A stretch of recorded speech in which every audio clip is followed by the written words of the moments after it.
Hey guys, um, we're live. It's Sunday. It's about a little after 1:20 or so, and I have the title put in meditation, question and answers. A little misleading. Um, maybe there'll be questions, maybe not, but I don't know that I always have answers, and I try not to. I try my hardest not to um, come across as if I have all the answers to a very complex uh, thing, for lack of a better word, for lack of a word, actually. Um, I've been practicing meditation for a long time, toying with it in the 80s, early 90s, not toying with it, not taking it very seriously either. Um, Meditating for a few days, for a few weeks, putting it aside for whatever reason or just falling off course. In the mid 90s, I got very serious about it, and I've been practicing every day since. Several years ago, I became a meditation teacher under the Chopra Foundation, Primordial Sound Meditation, which is what I've been practicing since 1998, 99, somewhere around there. Um, so I've practiced different styles, um, but this has been Primordial Sound Meditation has been my main um, course throughout. Few others, some Buddhist practice, passage meditation, which I've talked about here, as put forward by Eknathaswaran. Very important teacher in my life. Absolutely love his method of passage meditation. Actually considered a spiritual technology, but it's always been the return and then the serious practice of primordial sound meditation. I came across primordial sound meditation in hopes of um, finding someone who taught transcendental meditation that wasn't outrageously expensive, at least for me at the time. Um, Now, the transcendental meditation movement, they do offer scholarships and financial aid. So if you are serious about learning meditation and your heart is set on transcendental meditation, then explore those avenues. Look up the David Lynch Foundation. Um, David Lynch is extremely driven to make sure anyone who wants to learn meditation, especially those uh, who suffer from PTSD or are in a position in their life where they just simply can't afford it all, they're at a disadvantage in life, um, they will help you out. It didn't seem optional to me back then. However, I discovered that Deepak Chopra, who for a long while was a member high up, very closely associated with the Maharishi Maharaj um, in the Transcendental Meditation movement, had left, and he had put forth his own Vedic mantra practice that he considered as close to the um, source as possible.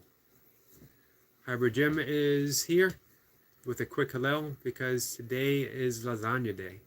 Um, Honestly, I think he just comes here on lasagna day to toy with me. I've got lasagna and you don't. Um, because not only does he come here on his lasagna day, but he tells me what kind of lasagna. And it's always a very, very delicious sounding lasagna. So yeah, he's toying with me. Um, Hybrid says that, well, not really meditation. I've done about a week or so of daily breath practice in front of red therapy light. I'm going to have a question for you sometime about that, as I've been thinking about getting a red therapy light. 3-minute morning box breathing, 5-minute later as a sigh breathing. Sighing, there's a whole little section in the book, How God Changes Your Brain, written by 2 neuroscientists on the importance of sighing as well as yawning. Box breathing is one of my evening breaths that I practice to help get me ready for bed, decompress. Excellent practice. And for me, although breath work isn't, I'm using my air quotes here, meditation per se, it can take you there. It can lead you there. I think 3 minutes of breath work has a meditative effect on the central nervous system, as well as spiritual deep relaxation. So I think it's a pretty excellent practice, actually.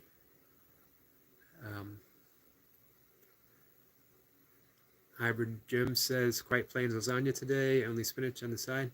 I think, spinach is an excellent addition to any kind of pasta dish. Or kale. I'm a big fan of kale.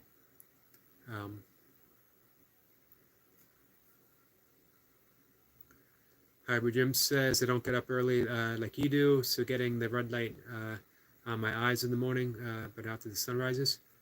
I should recommend that to Milka, who has been struggling in the mornings lately.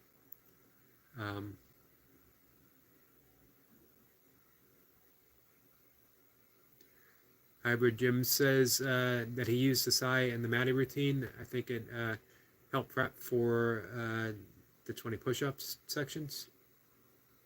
I could see that. One thing you might want to consider, and I'll see if I can find a link, and if not, maybe I'll make a video doing it, describing it. The hummingbird breath, because it actually increases the natural production of nitrous oxide, which helps not only in endurance, but in muscular exertion as well. Definitely would be, as long as having profound effects, again, on the central nervous system, lowering the blood pressure and lowering the heart rate. Thanks for popping in. I appreciate even just coming in for a few minutes, especially the information with the red light, because I definitely have to think of that. Take care. So let's stick with this subject just for a second, and then we'll weave our way back a little bit. A little bit of meditation counts. Doesn't have to be. I'm usually at a minimum of 20 minutes twice a day. Mostly close to the 30-minute mark, if not 30 minutes twice a day. Sometimes a little longer. Never less than 20 minutes, though. Doesn't have to be that way. I think you're better off doing 2 shorter meditation practices than 1 long run, but do what works for you. If you can only get 2 small sessions in, get 2 small sessions. If you can get 1 longer, go ahead and do it. When I was practicing the passage meditation that I talked about earlier, it was once a day, 30 minutes. He would also, Ignatius Warren, also said, hey, if you got time later, you want to do another 30-minute session, go ahead. Not necessary. When I was practicing insight meditation, it was once a day at 40 minutes. Vedic mantra meditation is generally practiced twice a day, 20 minutes to 30 minutes. However, I have recommended people do it for 10 minutes twice a day, 5 minutes twice a day. A little bit of meditation counts for a lot. As they said in the Katha Upanishads, no effort is ever wasted upon the spiritual path. And that's what meditation is. Meditation is the spiritual path. It leads to everything else. It calms. You heard me mention several times talking with Hybrid Jim.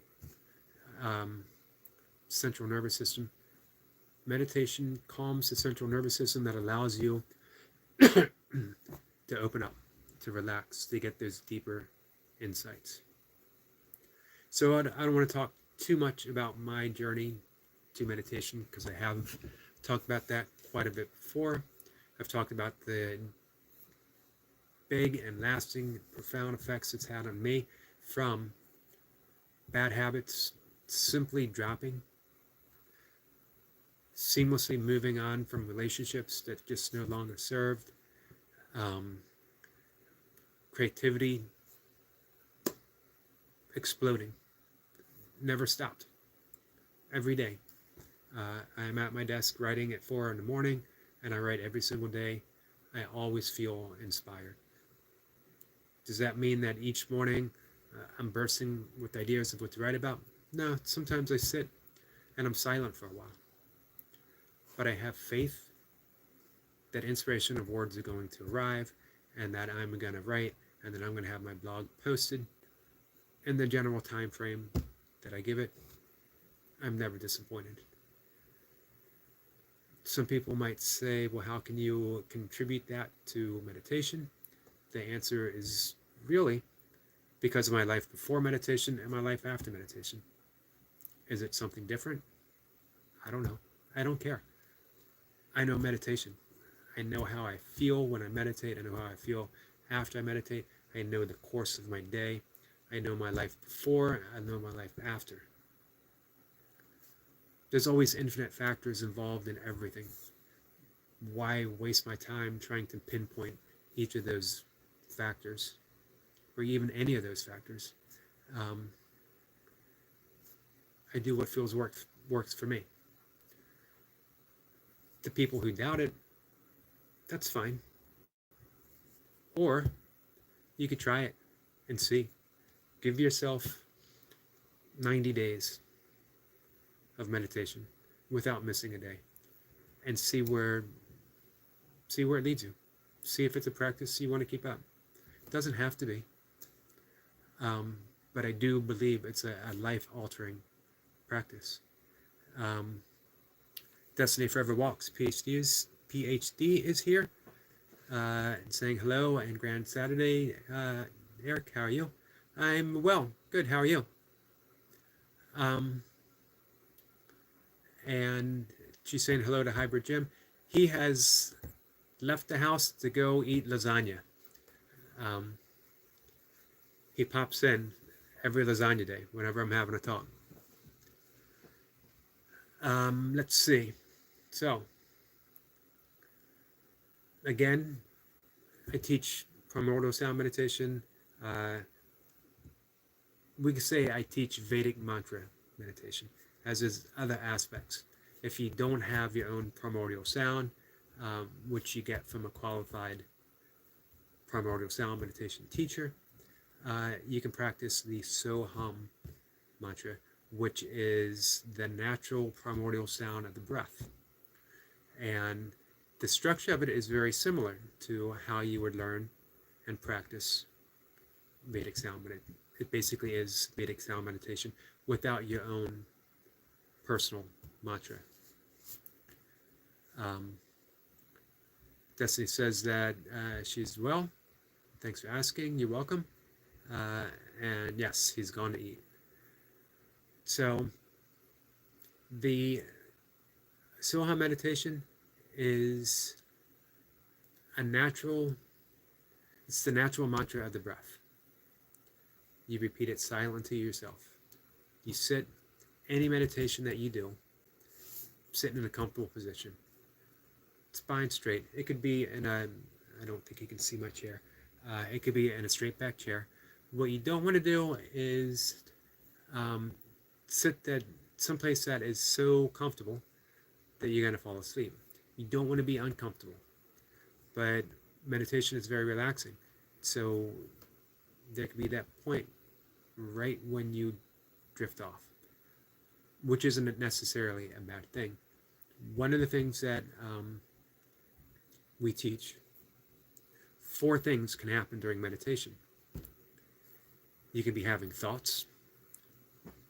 You can be thinking the mantra. You can fall asleep, or you could slip into the gap. So let's cover each of them right now. That having thoughts is completely natural. It's what the mind does, even when you meditate. We're not seeking to quiet the mind quiets by itself. The mantra takes you there. It takes you beneath the thought, which is the second thing. You can be thinking the mantra. It's just that. The mantra is a thought. You're not chanting it. You're not forcing it. You're not concentrating on it. You just think it. It's a faint impression, a faint idea. You think it. You forget it. You think it. You think it. And then, the fourth thing I'm going to cover, and we'll come back to the third, you slip into the gap. The gap is that space in between thoughts. Really, it's ever present. It's the spaciousness that holds thoughts itself. It's the silence between words, the silence between notes of a song. Always present. Never not there. We call it the gap because we're so conditioned to listening and focusing on our thoughts, thinking that we are, that voice in our head, that narration is who we are, when it's just a fluctuation of energy. So we introduce another fluctuation of energy,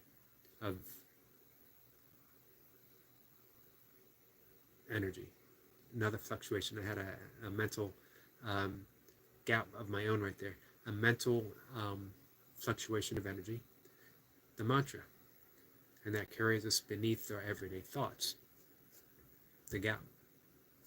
We don't know when we're in the gap because it's the realm of no experience. It's the realm that holds all the experiences. So without those factors, it's just plain stillness, deep, silent. When we come out of it, then we know. Then we're like, something happened. We go back to the mantra. Third thing, falling asleep. Whatever happens during meditation is exactly what needs to happen. If you fall asleep, it's because you needed to sleep. Just wake up, or when you wake up, say to yourself, I fell asleep. Go back to the mantra. Check the time, see how much time you have left. Go back to the mantra. Destiny says, do you agree that meditation is sitting in your thoughts and with your thoughts? It can be. Vipassana meditation, Buddhist practice, insight meditation, is noting your thoughts and then letting them go.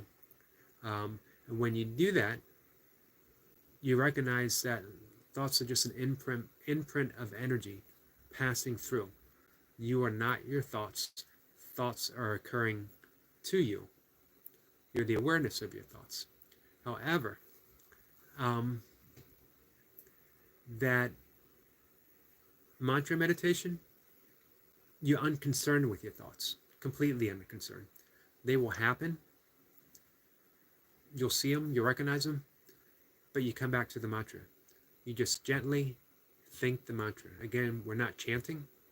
We're not trying to force it. We're not trying to say the mantra over and over and over and over again. We just think it. No rhythm, no concentration, no special cadence. We think the mantra. We think the mantra. It might be however long before you think it again. It might be a couple times in a row. It doesn't matter what feels natural and right for you. We just think the mantra. Thoughts come and go. We don't worry about them. They will quiet down completely on their own. That's key. Because if you are putting in that effort, that concentration, trying to force thoughts away, you're not meditating. You're concentrating. And there's a subtle difference between the two. And the yogic tradition, the 4 limbs of the 8-limb path of yoga, centered on the process of meditation. You're withdrawing the senses, closing your eyes, not paying attention to the sound.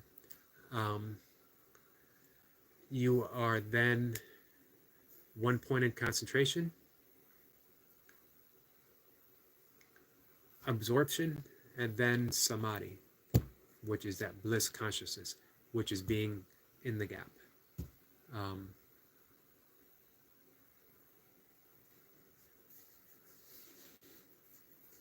Let's see. Destiny says, yes, we're not our thoughts. Most definitely we are not. It's a really deep insight to come to when it hits you that we've been paying all this attention to the narration in our head, thinking that's who we are, believing the negative, the positive, all of it. We believe all of it just because we think it. We don't even entertain any doubt. And we often let it torture us because we're having these thoughts. I'm not a very good person. I'm having these thoughts. Or I'm a very good person because I'm having these thoughts. Or everything I think is absolutely true because I think it. Or at least it's true for me. Or I don't doubt it. I don't entertain any doubt. I think politically, that's why we're in this situation on both sides. Because people don't entertain any sense of disbelief in what they're thinking. It might not be true. Destiny says, feeding thoughts that come and go. Yeah, every thought comes and go. Never to be repeated.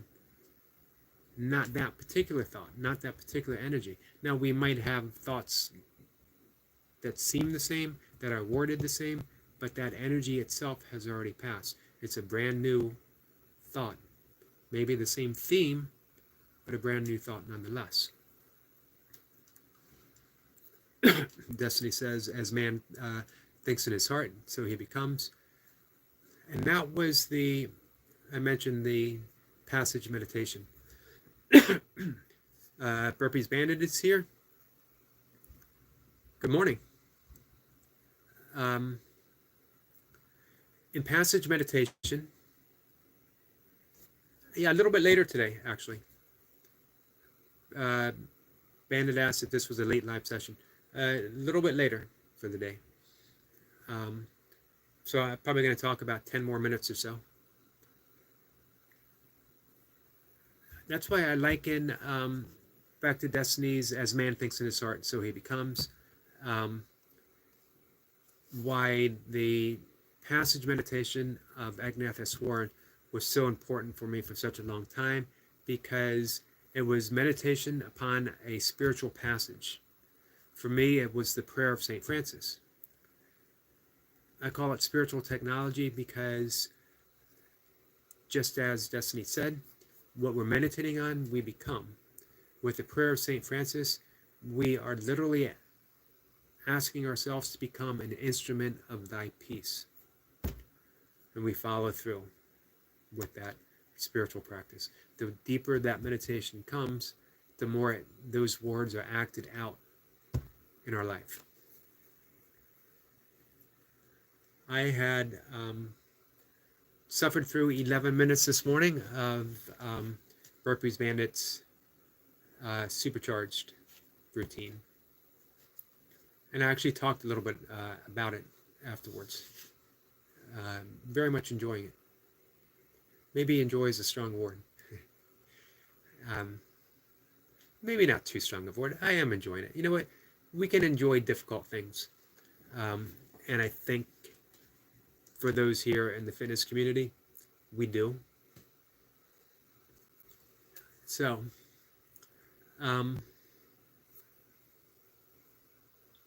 as mentioned before, I teach primordial sound meditation, as well as other Vedic meditation practices, the Soham meditation that I was talking about, which I sort of offer as a beginning meditation,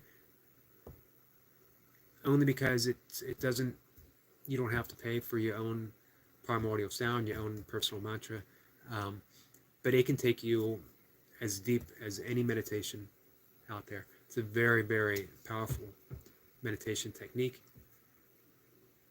maybe one of the most powerful. People often forget that the Buddha was a practicing yogi. When he left his kingdom as Prince Siddhartha, he wandered and he studied and learned with the monks and yogis. So he almost certainly practiced the Soham meditation. And again, it's a silent meditation upon the mantra of the breath. Your eyes are closed. You're in a comfortable seat. back straight, but not stiff, not rigid. Um, Breathing naturally. You're not forcing the breath. You're not even directing the course of the breath.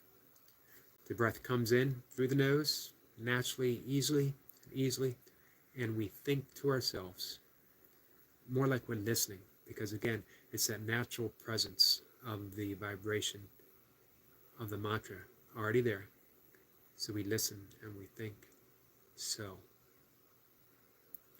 And as we breathe out completely on our own without any effort, we think hum. So hum.